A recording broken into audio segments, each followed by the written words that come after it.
दुपारपासून तुमचा आज बीड जिल्हा दौरा आहे. ज्ञानेश्वरी मुंडे यांना देखील तुम्ही भेटलाय, संवाद साधलाय. दुसरा दौरा तुम्ही पुन्हा एकदा देशमुख कुटुंबाकडे गेलात, सातवून केलात, भेटलाय. दोन्ही कुटुंबाकडे काय चर्चा झाली, पुढची रणनीती, पुढचं पाऊल काय राहील न्याय मागण्यासाठी? हे बघा, ज्ञानेश्वरीताई मुंडेंकडे काय चर्चा झाली मी मगाशी बोललेलो आहे. इथं संतोष भाऊ देशमुखांच्या गावी आणि घरी आल्यानंतर धनंजय भाऊ इथे, त्यांचा परिवार इथं आहे, या सर्व लोकांची चर्चा झाल्यानंतर तुम्ही पण ऐकलं असेल, इथं असणाऱ्या सर्व ग्रामस्थ आणि बीड जिल्ह्यातून अनेक लोकांना, लातूरचे पण लोक इथं आज आलेले आहेत आणि सगळ्यांचीच भावना अशी आहे की वाल्मिक कराडला तुम्ही आता जेलमध्ये घेतलेला आहे, साठे आणि इतरही जे काही गुन्हेगार त्याच्यामध्ये असतील, पण पोलीस त्यांना VIP ट्रीटमेंट देत आहेत का, असा प्रश्न इथं असणाऱ्या लोकांना पडत आहे. त्यांना पाहिजे तेव्हा तुम्ही जेल बदलताय, लागेल तिथं तुम्ही पाठवताय. ही VIP ट्रीटमेंट कुठेतरी थांबवली गेली पाहिजे आणि ह्या सर्व गुन्हेगारांना वेगळ्या वेगळ्या ठिकाणी ठेवणं फार महत्त्वाचं आहे. दुसरं, वाल्मिक कराडची जी गँग आहे, जी अजून बाहेर आहे, ती तशीच बाहेर आहे आणि त्यांच्या माध्यमातून अजून सुद्धा काही लोकांना धमक्या दिल्या जातात, दहशत दिली जाते आणि चुकीचे धंदे या ठिकाणी केले जातात. त्यामुळे कुठं ना कुठंतरी आत बसून वाल्मिक कराड बाहेर अजून गँग चालवतोय का, असा सुद्धा प्रश्न इथं असणाऱ्या लोकांना पडत आहे. आता उज्ज्वल निकम साहेबांवर इथं असणाऱ्या सर्व लोकांचा विश्वास आहे.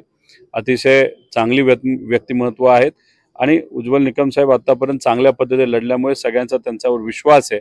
नक्कीच ते न्यायव्यवस्थेमध्ये संतोष भाऊंना न्याय देण्यासाठी प्रामाणिकपणे प्रयत्न करतील असा आमच्या सगळ्यांचा विश्वास आहे. पण पोलीस प्रशासन जे आहे, ठीक आहे, तुम्ही SP बदलले, अजितदादा पालकमंत्री झाल्यानंतर इथं असणारे SP नवीन आणले गेले, पण प्रॉब्लेम असा आहे की SP नवीन असले तरी खालची यंत्रणा जुनीच आहे आणि खालची यंत्रणा जर आपण बघितलं, त्यांनी बदल्या केल्यात असं ते म्हणतात, पण कशा, परळीवरनं केजला टाका, केजचा परळीत टाका, मग कुठला तरी माजलगावचा उचला बीडमध्ये टाका, म्हणजे इथल्या इथं कुठंतरी तिथं बदल्या केलेल्या आहेत.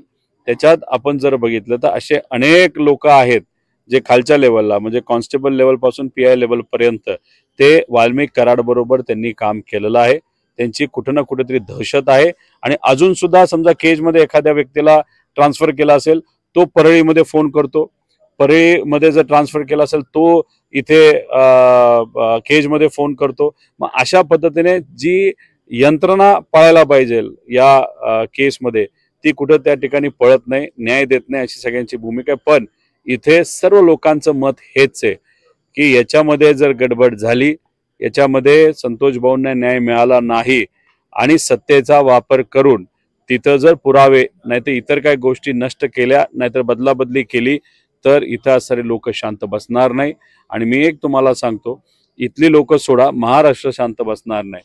इथं असणाऱ्या लोकांनी भूमिका अजून एक घेत असताना त्यांचं मत आलं की संतोष भाऊंना आपल्या न्याय द्यायचंच आहे, पण त्यांच्याबरोबर न्याय देत असताना एक बहीण ज्ञानेश्वरी मुंडे जी स्वतःसाठी लढत आहे, त्यांना सुद्धा इथं असणारे ग्रामस्थ, संतोष देशमुखांचा परिवार आणि इथं असणारे सर्वच लोक त्यांना सुद्धा सहकार्य करतात, पाठबळ करतात. इथं मानवतेची हत्या झाली, इथं जात धर्म बाजूला ठेवून लोक एकत्रित येऊन हे जे काय मानवतेवर हत्या झालेली, हल्ला झालेला आहे वाल्मिक कराडली आणि त्याच्या पट्टूंनी केलेला, गँगली केलेला जो हल्ला आहे, त्या विरोधात इथं असणारे सामान्य लोक एकत्रित आलेले आपण सगळेजण बघू शकतो. 1 तारखेला मराठा आंदोलक मनोज जरांगे पाटील यांनी सर्वपक्षीय संघटनेची बैठक ठेवली, ज्यामध्ये ज्ञानेश्वरी मुंडे असतील, त्यामध्ये संतोष देशमुख असतील, यांना तो न्याय मिळतोय तो एक वेगळ्या पद्धतीनं चाललाय. त्यासाठी पूर्ण जिल्ह्यातले लोक एकत्रित होतात. तुम्ही पण यावं अशी त्यांची इच्छा होती. त्या बैठकीचं मला तरी माहीत नाही, पण आज येऊन